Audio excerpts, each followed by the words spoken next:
Welcome to my life, Chassidus Applied, episode 10. Due to recent tragic events, I'm going to dedicate this episode primarily to topics that relate to that. Many questions have come in, very personal, very difficult, but in the spirit of applied Chassidus, we need to address every possible topic, especially ones that hit home and affect us so deeply, and must include myself personally as well, and family, and so on. So let me just put it in the words of some of the writers, and then try to address it to the best of my ability. Question. Facing tragedy. With all the wonderful stuff you've been doing with my life, Chassidus Applied, can you please take some time to address the heart-wrenching traumas our community has faced this year, especially the most recent one of a young mother leaving 8 children behind, a grieving husband, parents, family, and all of us who have been so deeply touched by it. In addition to all the recent tragedies in our families, in our communities, including Chabad Shluchim emissaries. What is God thinking? What are we to do about it? Another rephrased similar question. Maybe it's time to finally tackle the big one. Why do bad things happen to good people? There's so much to talk about from this perspective, from the big picture to the collective events in Jewish history, to the small one, to the person himself who experiences, to survivors or extended acquaintances. Please address this issue. And one more, can't read them all, so I just selected a few that really capture it poignantly. When I first came to Chassidus, I remember how liberated and inspired I felt upon learning the concept of Hashgacha Pratis. Every single detail has divine purpose. Nothing is for naught, and that one day we will understand how every occurrence since creation has been for the good. I realize the question to follow is not a new one, yet I'm still unsure of the best answer and guidance. How does one approach and teach this concept to a person who's been victim to a personal tragedy? In my case personally, my mother, I'm not going to read in detail, was violated as a teenager. She does not know that I know. I see clearly how this has cast a cloud over everything in her life. I dream of how uplifted she could be if she only incorporated Chassidus into her life. But often when I try to be positive and share what I've learned, a voice inside holds me back and asks, how can I present such a concept to someone who endured such torture? I appreciate your time and caring guidance. And many more, truly many more questions. And I'm sure many have not written questions who have them inside their hearts. And as I say again, I reiterate, I myself have been deeply impacted by it personally. So it's not easy to speak about, but as the Frierdiker Rebbe once said, it's difficult to speak, but it's even more difficult to be silent. And if Chassidus and Torah is needed at any time, this is when it's needed most, in the darkest moments, in tragic moments, in moments where we're completely at loss to explain, to understand, to ourselves, to our children. And yet, we speak. So whatever I'm going to be saying now, I hope in all the episodes of my life, but especially when it comes to a topic like this, because of its sensitivity and its sheer inability to fathom the bigger plan, is primarily taken from the words of the Rebbe, from Chassidus, trying to incorporate it together from different letters, from different talks, and Maimorim and so on. And I'll be quoting them specifically as we go. Let me just begin with the most important thing of all. At the end of the day, after all explanations, after all discussions, there really is no answer. Remember, questions and answers are in the domain of the intellect. Intellect itself is a creation of God's. So how can God be bound by intellect that He created? A brilliant mind cannot speak to a bleeding heart. And I want to divide the discussion here into 2 parts. One, which is the harder difficult issue to address, is to people who've suffered directly, family, individuals, children, and so on, who directly impacted. And then to the rest of us who are witnesses to it, who want to share something, who want to show compassion. What do we do? And it's really almost two different types of responses, even though fundamentally they come from the same place. But obviously, in every situation, you have to address it with the proper sensitivity. So the first and most important thing is this. We're not looking for explanations and answers. We're not looking for rationalizations and justifications. The pain is deep, and no answer in the world will explain not the Holocaust and not individual Holocausts. Every tragedy is a tragedy, a loss is a loss, and the finality of death is something that the human being can simply not contain and tolerate. And this is not meant to be an evasive statement. This itself is meant to give strength. You'll see in countless letters when the Rebbe addresses this topic, he begins with that, by saying we cannot understand God's plan. We cannot understand God's goodness. We cannot understand it. And many people seem to feel that that may be like an evasive statement, God forbid. Not at all. It's the truest statement you can expect in life. Life is not necessarily rational. As God told Job, when he asked him that big question, why do good people suffer? And why do wicked prosper? God said to him, and I'm paraphrasing, he said to him, were you there when I created heaven and earth that you asked me this question? That wasn't meant to pull rank and say you're not God. It was meant, do you understand the plan? Were you there at the beginning? You asked me about death. Do you know why there's life? You asked me about pain. Do you know why there's joy? You asked me about existence. Do you know why there is existence? You asked me about the end. Do you know why there's the beginning? In other words, it's all part of the bigger picture of understanding existence itself, because if God had not created existence as we have it, there'd be no pain, there'd be no loss, there'd be no death. So when you go into that level, you're talking about a completely different domain. And sadly, tragically, we're faced with, in a collision way, face to face, when a sad event and tragic event happens. And this is meant to help us to relate to an experience that's beyond us as humans. This is not an answer, not an explanation. So when you're dealing with someone that's had a tragic event, we have to do what one of the Rebbes once said, I have no answers for you, but I can cry with you. And that may be the best answer, quote unquote answer, because that gives strength. Because at the end of the day, what we need is empowerment and strength and how to forge ahead. Not necessarily some mathematical answer, not necessarily some profound equation. So in all the letters, it always begins with that. And yet some will say, 1 second, aren't there explanations given about that maybe death is due to sin, and the idea of Yuridat Seirach Aliyah and descent for the greater ascent? Yes, that's all nice and fine. Once you get beyond the main point, that sensitivity that things are simply unfathomable. And yet, we learn to forge ahead. I want to just quote, the Rebbe brings it sometimes in different sikhs, but it's from the Tzemach Tzedek, in Eira Teira, Maseh, page 1391. And he says that this is why we ask in the prayer, we say, B'rachamecha Rabbim, we ask God's tremendous, abundant compassions, that you should give us the joy and the pleasure without the Yisurim, without the oppression. That even though there are all these explanations, how on the deepest darkness lies the greatest light, and how when God's deepest love is what elicits and reveals the deepest pain, the deepest difficulties, reveal the deepest love. The explanations in chapter 26 in Tanya, and the Rebbe brings in also from Ageres HaKedesh, section 11, section 21 rather, that after all, he says, we still ask God, because when a father looks at a child and sees them suffering, mischaret al yisurim, he regrets having to put his child through something like that. Af shehem kedei l'saken ben ki kol yochel, because God is all invincible. He's able to do anything. Shaloya yedei yisurim, and that's why we ask, you can do it a different way. So after you set it up a certain way, fine, but you can set it up a different way. And that's a critical component. That explanations, they come afterwards once you establish that God set up a certain system, but he could have set up a different system. Why does a mother have to be grieving over her daughter while she's also grieving over her mother with the same name that passed away at the same age?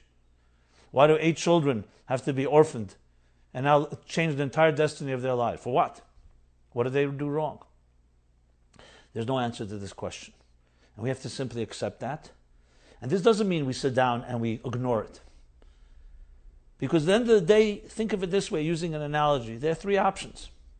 You can cry and cry and cry and never stop crying. If you're constantly aware of the initial shock and the memory doesn't fade, you can cry and cry the rest of your life. If you start thinking about tragedies. It's one person says, I'm going to cry. This deserves crying. This deserves not going back to regular life.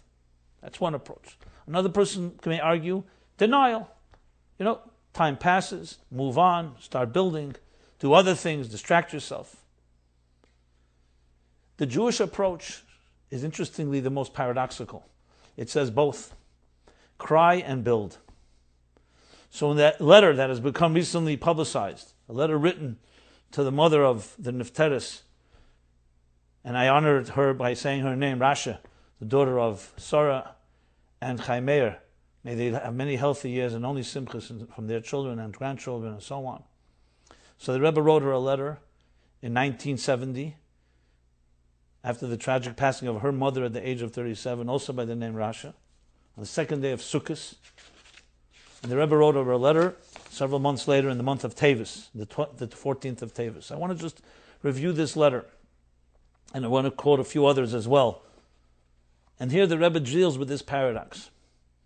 So the letter was written in its original Hebrew, but I'll just read a few sections in the English. The Rebbe speaks, I received your letter on time, meaning it was, when she sent it, she must have sent it right after the tragedy. So those circumstances have delayed my answer, in which you write of the passing of your mother and your thoughts and feelings in connection to this. And the Rebbe begins, as I just pointed out, that in the truth, none of us can understand anything at all. Definitely not God's ways. And it shouldn't surprise us, because God is beyond us all. Using the Rebbe's words, concerning the ways of God, none of us, amongst us, knows anything at all. Who created humans, directs them, and observes them with the most specific hashgacha pratis, divine providence. But certainly, He is the very essence of good, and as the expression goes, is in the nature of good to do good. If at times what God does is at all not understood by the human mind, little wonder. What significance has a limited, measured, finite creature in relation to the infinite and endless, and especially in relation to the absolutely infinite and endless, as the Rebbe says, the bli gvul ve'ein seif ha'amiti. Putting things into context. This by no means minimizes the pain, but that's how the Rebbe opens up. And then he goes on and says, nevertheless, God chose to reveal a fraction of His wisdom to man, to flesh and blood. This He did with His holy Torah, called the Torah of light and the Torah of life. Thus, also in the case of the above-mentioned occurrence, talking about this death, this untimely death, and similar, one can find an understanding, and the Rebbe added in his handwriting, which means in addition to what he initially wrote, he added b'miktsas al kaponim, an understanding, at least a partial one, showing that even after this, it's still just a minuscule explanation in accordance with what is explained in our written and oral Torah. The Rebbe goes on to discuss the contradiction that you find that in mourning and grieving, you have seemingly a contradiction. On one hand, it says one is not allowed to grieve more than 7 days in the Shiva. On the other hand, one is not allowed to grieve less than 7 days. And the Rebbe's words, now if such a case is natural to mourn, what's so terrible about one who mourns more? If a person emotionally wants to grieve and mourn more than 7 days, what's the problem? Why the harsh rebuke mentioned in the law for someone who goes overboard? And if to mourn excessively is so terrible, why is it cruel to mourn less? In other words, how do you monitor and regulate something like this? Either you grieve or you don't grieve. Or you grieve, why only say you can't grieve less than 7 days? And the Rebbe continues in a pretty profound discussion which can be studied, that he brings from the Shem Shulchan Aruch, that brings about this parameters of grieving, that one should fear and worry, search one's deeds, and repent. And then he goes on to explain the two sides of the picture. On one hand, the soul is eternal, And there's no question that death does not affect the soul's continuing journey. You don't need to have brilliant logic for that, because the soul is a spiritual force and it's not affected not by illness and not by death and not by things of flesh and blood. And on the contrary, without the body, it continues to ascend on a higher and higher level. And yet, the cessation of the bond, the death, and how it affects us below is horrible. Because now there's a severing. We are disconnected. So it's true the soul continues its journey, but for those that love that soul, connected to the soul, they no longer can speak to it. They no longer communicate with it. So you have a combination of two realities. One reality that we're told, and one reality that we feel. The reality that we're told is the soul continues on. We believe that. And that's part of some consolation, that it's not over. But the tragedy and the sense of loss is there because we can't see it. So the soul sees us from the other side of the curtain, but we can't see what's going on over there. And hence, you have the two different statements. On one hand, the grieving is profound because we sense and feel this loss and this disconnection. On the other hand, to continue to grieve and forget the fact that the soul continues its journey is equally cruel. Because then what you're doing is defining the soul on your terms. And the Rebbe adds in a personal note, especially for those people who were close to the soul, meaning family members. And he's writing to the mother here, or in this case the daughter. Especially those people, they feel both of these two aspects in an acute fashion. On one hand, they feel the deeper loss because it's so close to them. On the other hand, because it's a soul that's so connected to them, they feel that ongoing journey. And the loss is even more profound because the soul cannot continue doing the mitzvahs and all the things it had to do in this world. But at the same time, there's also a sense of understanding that you cannot be overwhelmed just with grief, and understanding that the soul continues on. The Rebbe then continues and says that in addition, the people here, the children that remain on earth for many long years, have now responsibility to fill the shoes and to continue this journey, being the arms and legs and continuing doing the actions that were inspired in the spirit of that soul.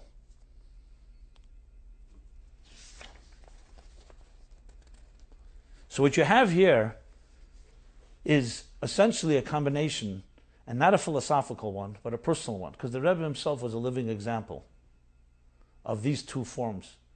Every time the Rebbe suffered a loss, the Frierdiker Rebbe, his mother, his wife, of course his father, every one of these experiences, the Rebbe cried and continued to cry, but did not stop with crying. He cried and he built. He built something that was permanent and that remains a living edifice till this day. Look at the revolution that the Rebbe created with the study of Rashi, all in honor of his mother. So though the loss is still there, and the loss was profoundly felt by the Rebbe, but what continued on was the study of this Rashi. The idea of a birthday the Rebbe instituted after the passing of his wife. And there we as well saw, in 1988, the tragedy, we saw the tears, we saw the Rebbe going through this most vulnerable situation, and doing it in a very open, direct way. Why? We don't really know why. I always wondered why in 1988 the Rebbe so openly grieved. In 1965, when the Rebbetzin Chana passed away, it was far more discreet. Perhaps one of the reasons was a Rebbe wanted to show us direction and give us strength and not just tell us words. You saw it living. You saw, I remember, never forget the words the Rebbe spoke at the Shleishim of the Rebbetzin Chaim Mushke. It was Parsha Parah, 30 days after her passing, Chav Bei Shvat, 22nd of Shvat. And the Rebbe said then the following words, speaking about Parsha Parah, talking about Tumas Mes, Parah Aduma, the red heifer. And he said the Medrash, that God showed Moses all the different impurities, and then and showed him how you purify from all these impurities. And then he showed him the impurity of death, tumas mes. And here Moses suddenly froze. Niskarkam upanav shel Moshe. His face turned yellow, green, began to tremble. How will we ever purify from the impurity of death? And then God answered, here is the paraduma, the red heifer. This is the process of how you purify. And the Rebbe asked this incredulous question. And you can see who he was talking about.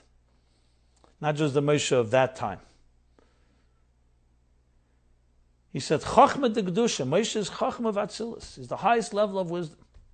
He didn't know that a soul continues on its journey, and that Yerid Tzedek Chali, every descent brings an ascent, and that within, even in death, there are positives. And you can find that he of all people understood. Just as God gives, God takes. Just as God, the impurity of death, was he shocked and disturbed? How will you purify from the impurity of death? And the Rebbe said, because after all the explanations in Chassidus, and in all the texts, the emotions, the heart bleeds. The heart is hurt. The heart does not understand, does not relate to it. Because at the end of the day, there's a hefsek. Somewhere in this world, there's a break, there's a severing. And Moshe Rabbeinu was not just philosophizing, he was empathizing with death. He was empathizing with every loss that would exist from the beginning of time till the end of time. And as that bothered him, it was very clear that the Rebbe was talking about himself. And I believe this was one of the ways the Rebbe gave strength to all of us. Because when you're dealing with situations that are beyond rational, as we all know what grief can do, well, no one should know, but those that have experienced it, it's beyond rational. You need a force that's also beyond rational. So having the strength of seeing a tzaddik grieve, as sad as it is empowering. And when you read these words, some people say, this sounds like philosophical, justifying. No. You're talking about someone who's experiencing the pain, and yet we are not going to allow ourselves to be paralyzed and continue the loss by losing ourselves.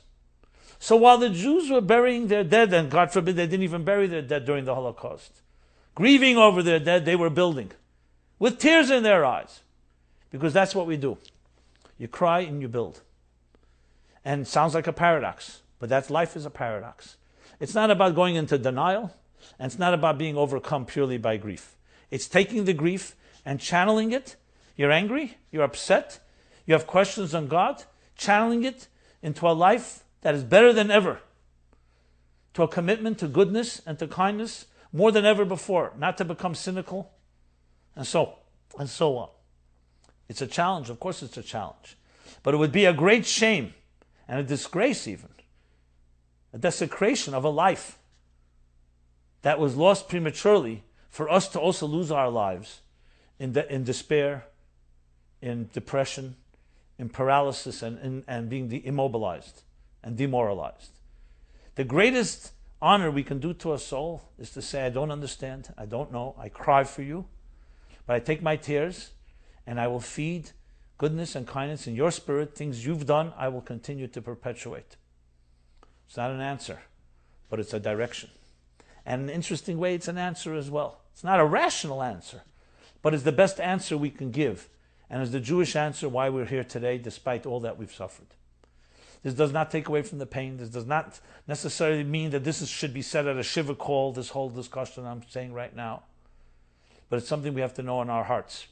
And you see people who've suffered, and they're broken, and they cannot move on. We can't judge them.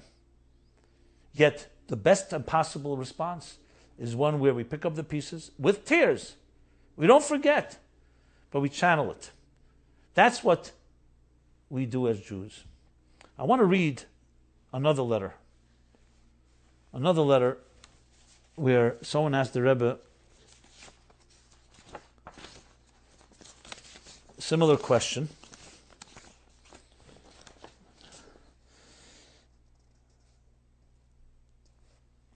As you surely know, the questions you asked, this is a letter from Erev Rosh Chodesh Kislev, Tavshin Lamed Ches. It would be 5738. So we're talking 1977, the end of 1977. The Rebbe writes, as you surely know, the questions you ask regarding God's ways are already found in the Torah's B'Ksav and Torah Shabbal Peh, for they are natural in time of stress. These questions are natural. One general answer, which is really self-evident, though hard to accept in a state of emotional upset, is that it is surely illogical to limit the Creator in His designs and actions to conform to the understanding of a created human being. Again, beginning with that unfathomable. And again, I want to repeat, this is not some type of surrender, or because we're limited alone. This itself is strength. It's connecting to something that's beyond us. That's the key thing we have to remember. And we don't look to rationalize because God could have done it in a different way. Let's always remember that. I've often had the occasion to cite a simple illustration to the effect that no one can expect an infant to understand the ideas and actions of a learned professor. Although the latter was once an infant himself, and the present infant may have the potential to even surpass the professor in due course. How much more so and incomparably when it comes to the infinite intelligence of the Creator, vis-a-vis the finite and limited intelligence of a created human being. This will, of course, not be a revelation to you. Only, as the Torah says, it is difficult for a person to accept consolation in time of grief. But then this is what I wanted to continue with. However, with all due respect, I must say that I was quite and very much indeed astonished at your remark, "Where is my father?" Clearly this was a son who had lost his father. Where is my father? Knowing your family background as well as your husband's and yours, it is surely unnecessary to remind you that the soul is eternal, and moreover, its survival after the death of the body is not something that has to be believed, but it's plain common sense. For obviously physical illness that affects the body cannot affect the soul, which is spiritual. It can only affect and terminate the union of the body and soul, but not the soul itself.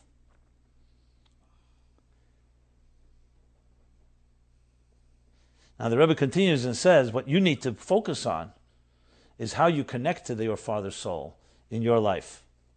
That when you have this grief, that you have to then translate it into actions that connect you to the soul's continuing journey. So to ask, where is your father? The Rebbe is basically saying, is you are cutting yourself off from him. Yes, it would be nicer and far more blessing in a revealed way that you can connect in a direct fashion. But now the connection has to be a spiritual one. And to cut that off, to deprive yourself of that, is even worse of a tragedy, because then you're also, God forbid, killing off the soul in your mind.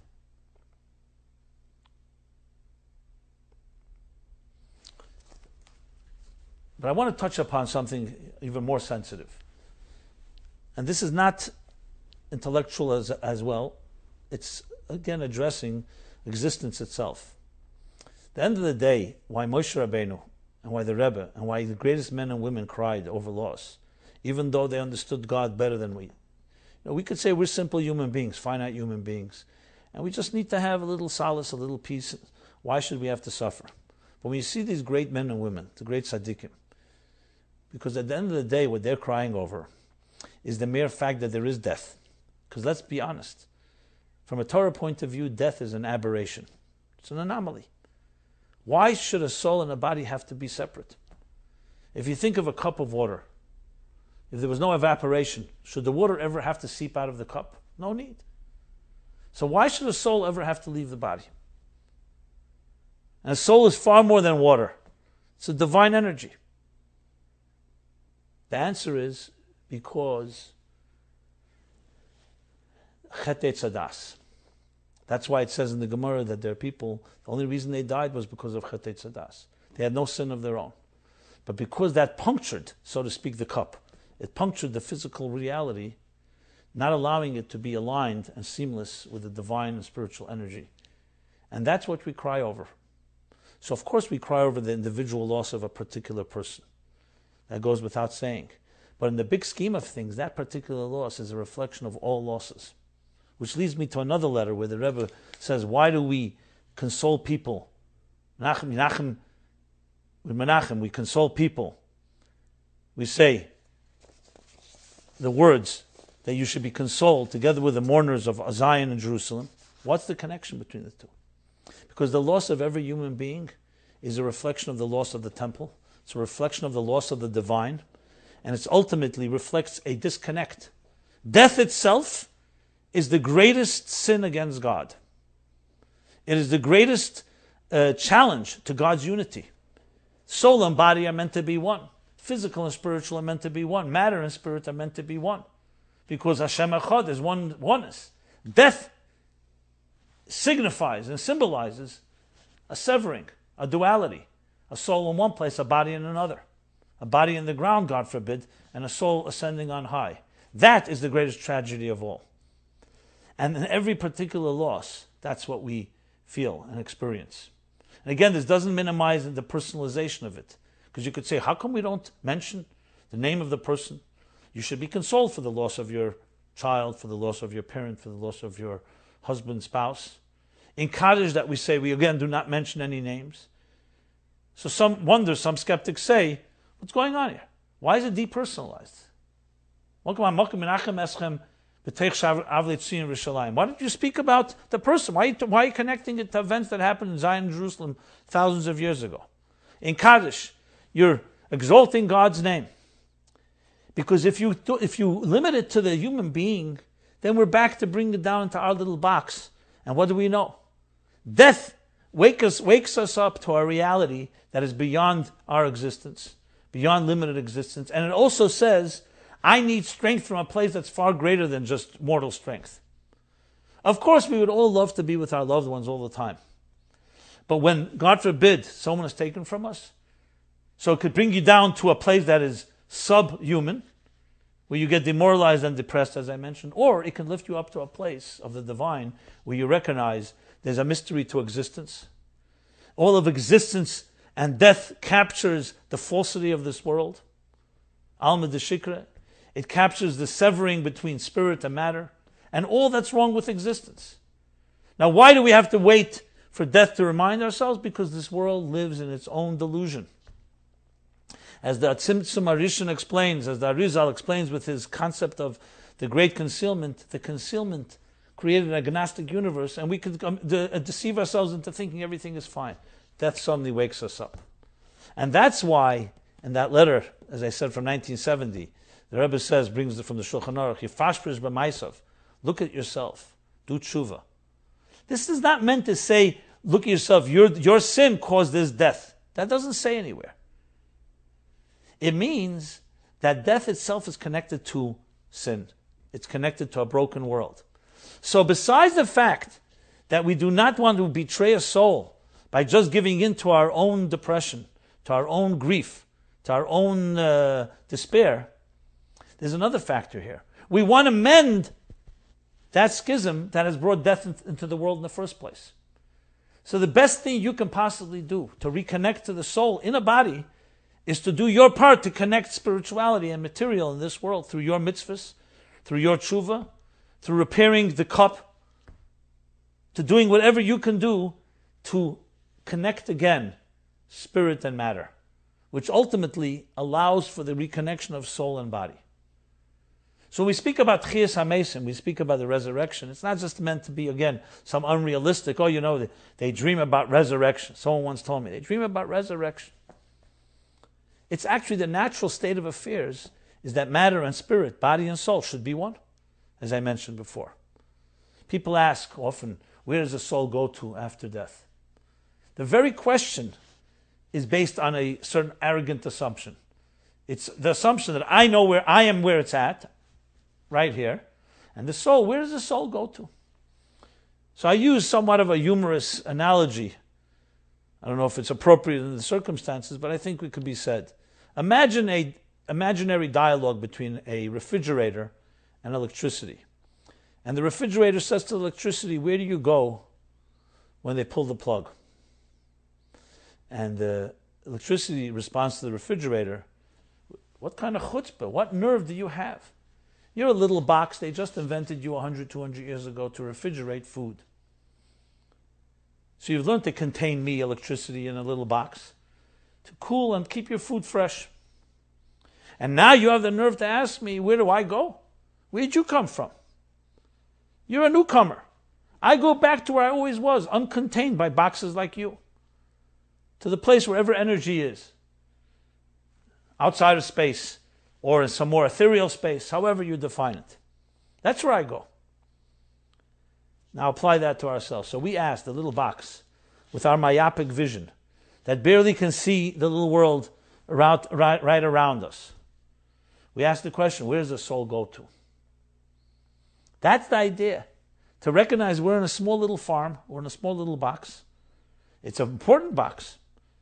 And God wants us to be in this box, as I'll discuss in a moment. But it's like asking that same question, where does the soul go to? You think you know where it's at? We barely can understand life on the surface level. What do we know about this human being that's 5-6 feet tall, 100, 200 pounds? We won't go higher than that. What do we know about this body? What do we know about the brain that's the size of the palm of a hand? A little larger. And we ask the question where the soul goes to. This doesn't mean we're not allowed to ask questions. But you have to also be honest. A little part of a picture, the little box, cannot talk about and understand the soul's expanse. And yet, God sent that soul into the box and said that's the purpose of creation. That's why I want you to do a mitzvah. You can only do it. 1 hour of tshuva, of return, and good deeds in this world is more valuable than chol chai elam haba, than all the life in the world to come, where that soul goes outside of the box, in this box. And there's pain when the soul leaves the box, as in the first letter I was reading. And there's pain, that fact that the soul, not just pain because we're disconnected, but also pain because the soul no longer can continue doing and fulfilling that mission that it was meant to fulfill. So we have both factors going at work here. The pain of the disconnect, but at the same time, we build because we want the connection again. Are we ready to start saying, you know what, I give up because the tragedy is so big, I won't continue to build? Look at Holocaust survivors. They built. Their vengeance, they open up a album. Our vengeance is our children, our grandchildren, our great-grandchildren, with tears in their eyes, with all the losses. Because to give in to the grief is basically giving up on the soul that has left us. We want that soul back. We want to connect to it. Connect to it spiritually and connect to it physically. In another letter, the Rebbe writes, this is to children. The Rebbe writes, this is a letter from the 6th of Kislev, Tov Lamed, 5730. Again, this would be the end of 1969. I was saddened to hear the passing of your father, Olav Shalom. I extend to you, to all the bereaved family, my heartfelt sympathy and the traditional expression of condolence. May God comfort you in the midst of the mourners for Zion and Jerusalem. And may you not know of any more sorrow in the future. One way of finding true comfort in such a case is by helping to fill the void which was left by the departed, to the extent that it is possible. To be sure, there can be no full replacement since every person is a world in himself. However, when children add to their usual good deeds a measure of special effort, also on behalf of the departed parent, the good and the eternal, which the deceased practiced in his lifetime is thus continued. And the world is filled to some extent at least. The question arises, if the children's daily life and conduct is as it should be, how can they do more in order to make up for a second person? Since their utmost is in any case expected of them in fulfillment of their own obligations. And the Rebbe continues and shows the infinite potential each of us has. The answer is to be found in the commentary of the Baal Shem Tov on the words, for you will be unto me a desirable earth. Malachi 3:12. Baal Shem Tov explains, every Jew is likened to the earth in which the greatest resources and treasures are hidden. It is only necessary to discover them and bring them to the surface, so they can be put to good use. Similarly, every Jew has hidden resources and capacities which need to be brought to the surface and activities. The discovery of such hidden treasures is made in various ways, among them also through some upheaval or shock in human life, through a shattering experience such as a bereavement, or on the happy side, through an extraordinary, happy and joyous event. At such a time, the individual discovers in himself hidden powers stemming from his innermost self, his very essence, powers of which he may not even have been aware. And the Rebbe continues with the blessing that the children should use those powers. And yet again, another way of phrasing how grief can turn a person into a far greater person. I remember when my father passed away. almost 10 years ago, in 2005. The most traumatic event in my life. And thank God, I cannot say, you don't compare tragedies. Every tragedy has its own quality. And one is, at the end of the day, the finality is the finality, whether it's a person 100 years old or 50 years old, or in my case, my father 70 years old. Obviously, tragedies that leave children and other such abnormal situations are far greater. But again, you can't compare. Personally, it was extremely traumatic. But I took upon myself then a mitzvah, as busy as I was, to continue the newspaper that my father published and edited, the Allgemeiner, completely irrationally. But in a strange way, it gave me power to translate the grief in something that he did. Till this day, it was a healing. Everyone has to be able to find in the grief that they have, the connection they have to their parent. They have to find that soul connection deeper than they would have found without it. Is that why it happened? Absolutely not. As I said a number of times, and I repeat again, we're not here to rationalize. We're here to cry together. But the tears, and the greatest way of redeeming those tears, berina yuktseru. Through the tears, we sow and we plant, and things grow, and you channel them. And that turns the grief into something that's redeemed. And there's no question, as the Rebbe writes in many of these letters, that it adds simcha and joy to the soul as it does its travels. So my friends, at the end of the day, I have no answers for you. We don't have answers, but we have strength. We see people who have grown up and become shining examples despite the challenges. The mother that was sealing Shiva this past week for her daughter Rashi, look at her family. A shining example of what it means to be a Chassidus family, a healthy family, intact, giving, no bitterness, no resentment, no excuses. And yet it came at a heavy price. So we don't understand why God does things. But we see beauty that comes out of it, and you can't deny the beauty. To deny the beauty is, even in some ways, even a worse crime than the death itself. Because what did not die were the good deeds. What did not die, the prices that the mother paid in bringing up such children. What did not die is the commitment, the bittul. They not take themselves so seriously, and they not even take their grief so seriously. I know that sounds like a weird statement, but when you grieve, you have to grieve. But it's not about you. At the end of the day, it's about the mission in your life. And if it becomes all about you, whether it's grief or joy, then it becomes limited to your mortal capacity. The point is to connect to something that's beyond the mortal. Which is why, I believe it was one of the older Rebbes that said, after the Holocaust, I don't want to have an answer from God. Even if He has an answer to give me, I don't want to hear it. The time is to connect to something that is beyond us. This is not a consolation, and it's not a solution, and it doesn't take away the pain, but allows us to be alive and allows us to forge ahead. And that's a critical component in this whole process.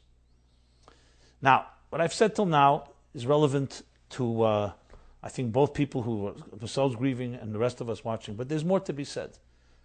In gathering and looking at the many talks that the Rebbe delivered on times of tragedy, one central theme pops out again and again.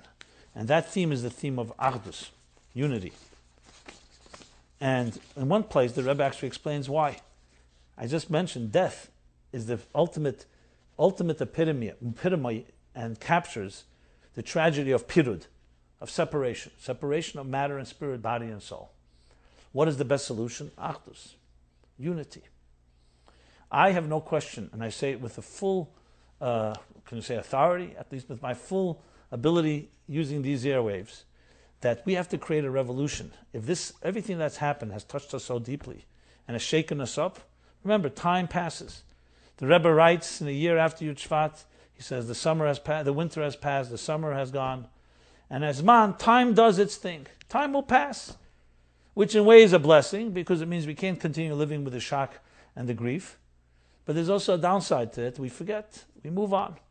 If you want to translate and redeem what has happened the last week, last weeks, last months, last year or two to the community, we have to create a revolution that's as powerful as the grief we had when we hit the low point. A revolution in what way? in Achdus. We all are dealing with, come from communities. Our communities have, unfortunately, many times disagreements. Disagreements are understandable, but we have to obliterate the cancer of sinah. I'm not naive. I understand people are going to say, it's unrealistic. But the first step to begin is stop looking at others, look at yourself. It's very interesting. People see a tragedy, they say, that's because this one didn't do that and this one didn't do that. I'd like them to show me a source in the Torah where the Torah says that you point fingers at anybody else. The Rambam in the beginning of the laws of fasting, when he talks about catastrophes that happen, he says, when a catastrophe happens, it's cruel, it's achzarius, to think of it as mikra, as just a random event. And a person has to look at themselves, like he says in Hilchos Oval, similar words when there's a death. That a person mefashpers b'maisav has to look into their own actions, a soul-searching introspection, cheshbon hanefesh, tshuva. It doesn't say look at someone else. It doesn't say, point fingers, that must be that person's sin. You heard about it. Why are you pointing someone else? Maybe they didn't even hear about it. If you heard about it, you have to look inside yourself. And interestingly, it doesn't say because of your sin, that's why it happened. It says if you know that it happened, it means there's an important message for you to see that period, that break in the world where godliness is concealed in the worst possible way. You have to do something about it. So the first step is Achdus, look at ourselves. Just stop judging others. Everyone should stop judging others. Stop looking at others. Start looking at yourself. What are you doing to bring love into your community? And as they say, you're either part of the problem or part of the solution. And I'm not mincing any words here. I'm not pointing any fingers to anyone. I'm talking to myself. But I'm also saying it because I'm saying it to each of us to look at ourselves. So don't take this as me pointing my finger to anyone out there. I'm looking and pointing my finger at myself. But I think each of us have to do the same thing. All this has affected you. It's shaking you up. Why is it happening? I don't know. But what are you going to do about it? Make a revolution of love. Stop talking negatively at the table about anybody, even with good intentions. Stop talking to other neighbors about everything. Don't be part of them at machlekes. And there's no question we could all do something when we apply ourselves in that fashion. One of the questions I was going to address, and I see time is limited, and I'm sticking to this topic, is community conflicts. This is exactly an opportunity now, a wake-up call to all of us. Community conflicts. How do you deal with it? All communities are made of individuals like you and I. There's no such thing as a machlekes without people involved. So who are these people? You can point at others. But we have to all become embracers of love and kindness, which, by the way, was the spirit both of the Nifteres Rashi, the Shliach Rabbi Moskowitz, the other Shluchim. Their whole commitment was to loving other people. So what a better way to honor that? But even beyond that, the mere fact that we see death, unfortunately, we see a break, we see some type of godliness concealed, we have to do something about it. And what we do is we unite.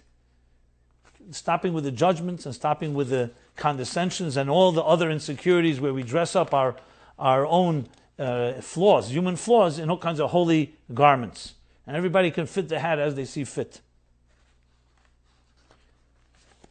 That is a universal lesson, a message that the Rebbe offers. But at the same time, we also cry out to heaven. We cry out to heaven. One of the things we say in Yizkor is we cite the heart-wrenching prayer.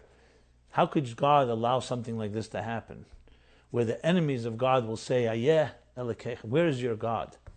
That's what they'll cry out. Where is your God? They say there's a story was in the Holocaust, during the Holocaust. So obviously the Nazis did their part in torturing Jews, but there was one particular commander who was very was about to kill a Jew. The Jew asked the Nazi, "Can I say a prayer? Can I say something?" Go ahead. He lets him. Last words in his mouth, he begins to pray to God. And the Nazi asks him, "What are you praying for? What are you saying?"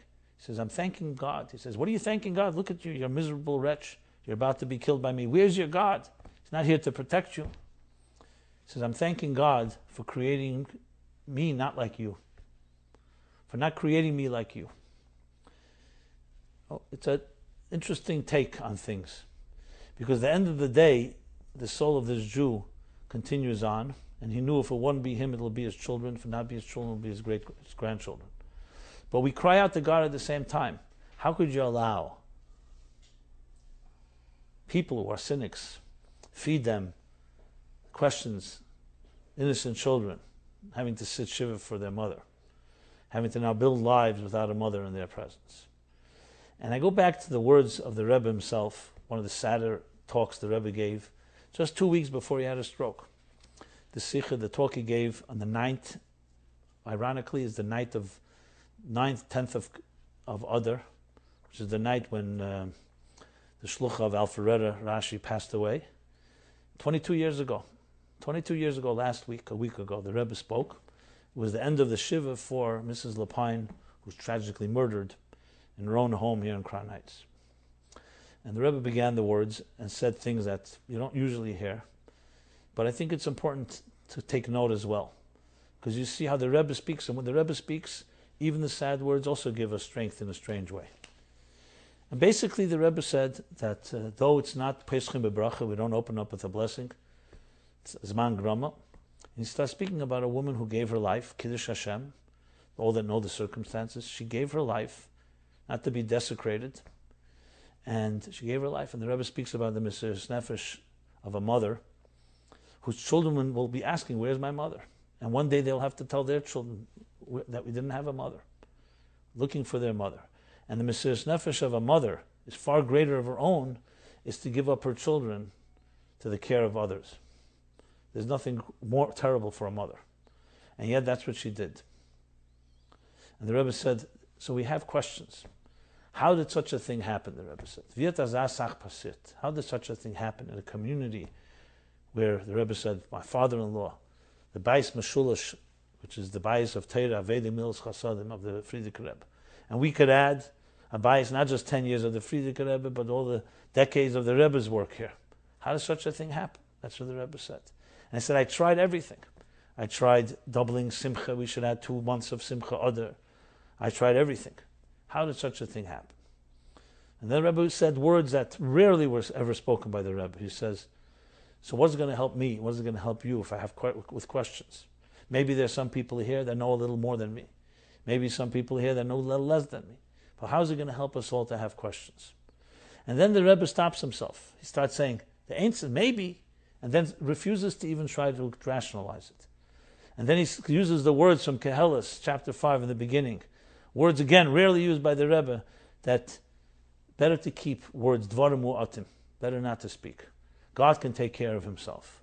The Rebbe refused to try to rationalize it. They refused to, and then realized they didn't want to criticize God. But that's what was going on. What more can we do? And I thought about this talk many times. I listened to it again just this past week. Because you can listen to it now. It's literally like we've been spoken today about the latest events.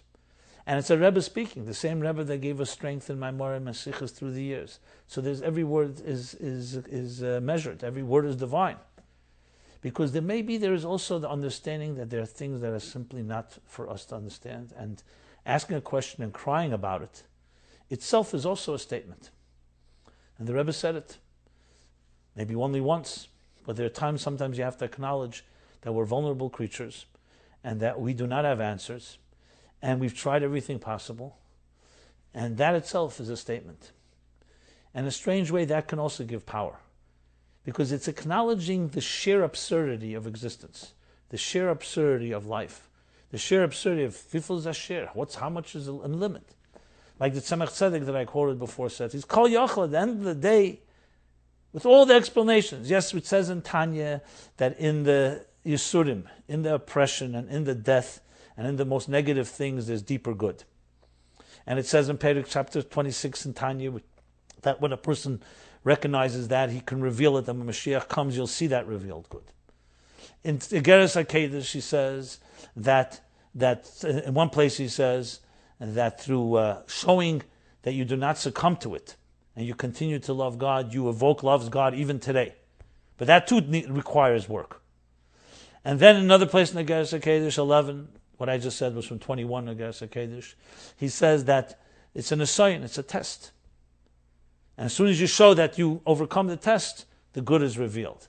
And the Rebbe says in the famous Sikha, Bahar B'Chukesai, Tovshin Tez Zayin, Lag Ba'imr Sikha, and Tovshin Tez Zayin, It's printed at the last sikh in the volume 1 of Likutei Sichos. He says, and then there's a fourth level, Rashbi. Through Primus HaTeira reveals the good right away. And all that is still not sufficient. Because all that is still, we're revealing good. At the end of the day, God doesn't have to do it this way. And if it had to happen once in history. We're already thousands of years of Golus. 2,000 years almost. And it still has to happen. So that last statement of the Rebbe, that Tesod, the Tavshinun Beis, was not a statement some people saw it almost as yush, God forbid, despair. Chaz v'shalom. Same shchina medaberes meteir grene. You have to say the Rebbe did not want to give it any credibility with giving any one explanation, saying maybe we still have to do one more thing. He didn't even say Achdus and Avis Yisrael. He didn't even say that this is a sign we still have one step to do. He didn't want to give it any credibility. You know why? Because we've suffered enough. We don't need another explanation. And wanted to demonstrate the absurdity. At the end of the day, the Tzimtzum Arishan has already done its job. We've had enough concealments. We had enough redemptions. We've had Siman Perek Chavav of Tanya dealt with.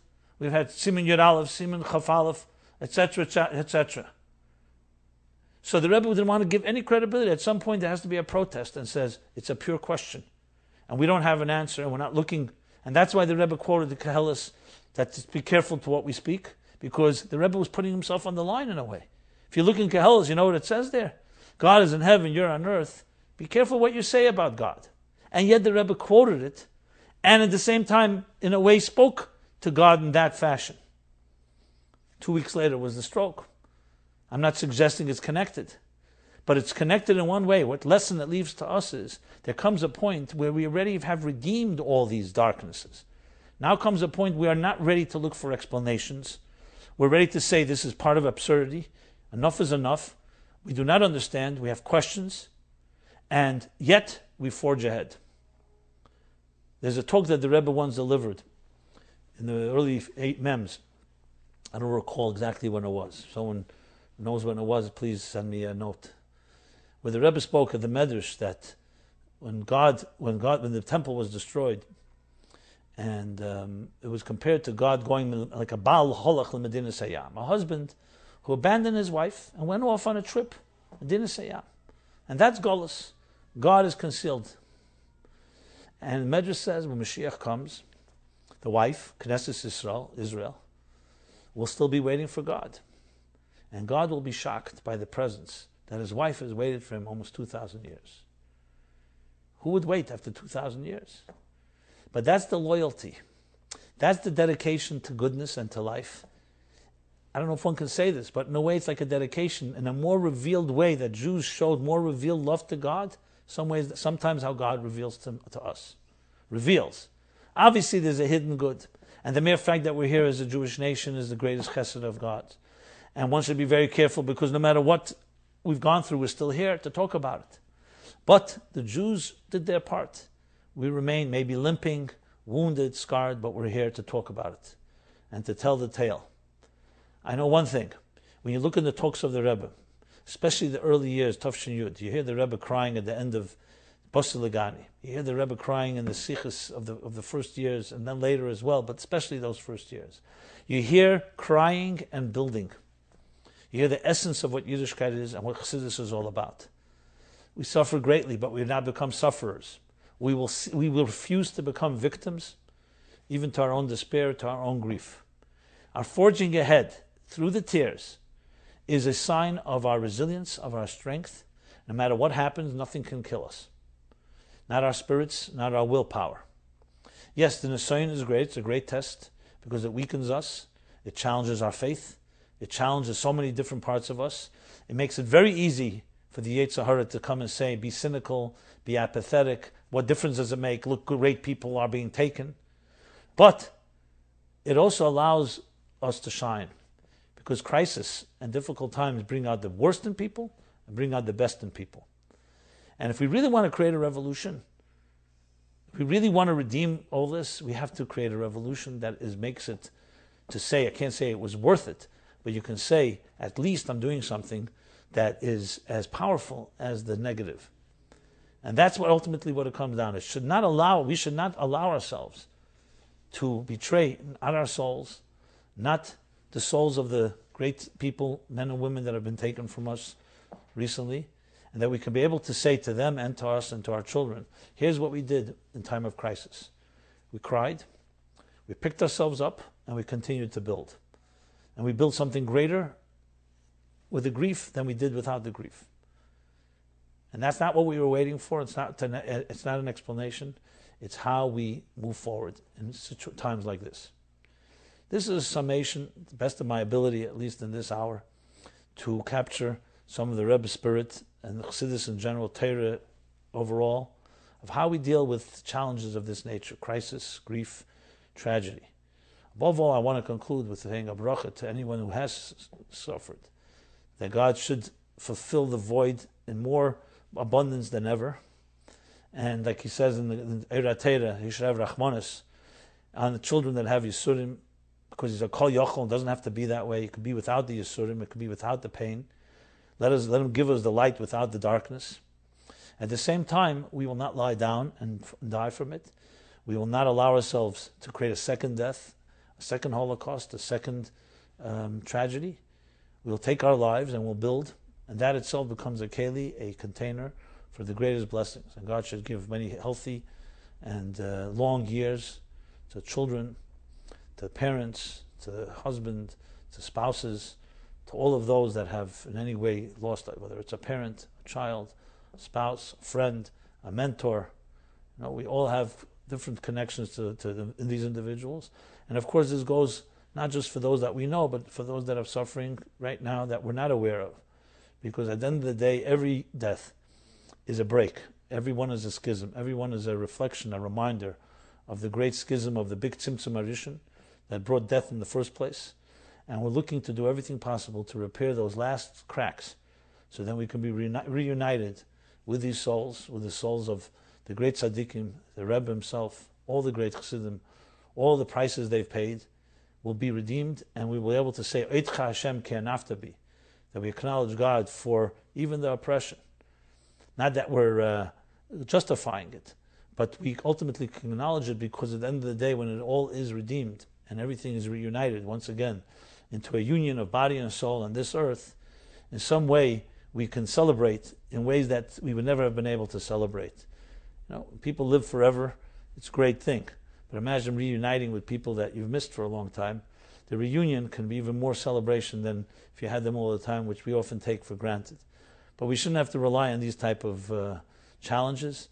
God should bless us all, and bless especially those that are weeping the most, to have the greatest joy in their lives and find some type of solace, and be able to lead their children to the chuppahs and marriage, and have children and continue to march forward until we reunited very immediately with our loved ones. Bias Mashiach Tzidkenu b'mheirav yameinu mamish. It should happen immediately now.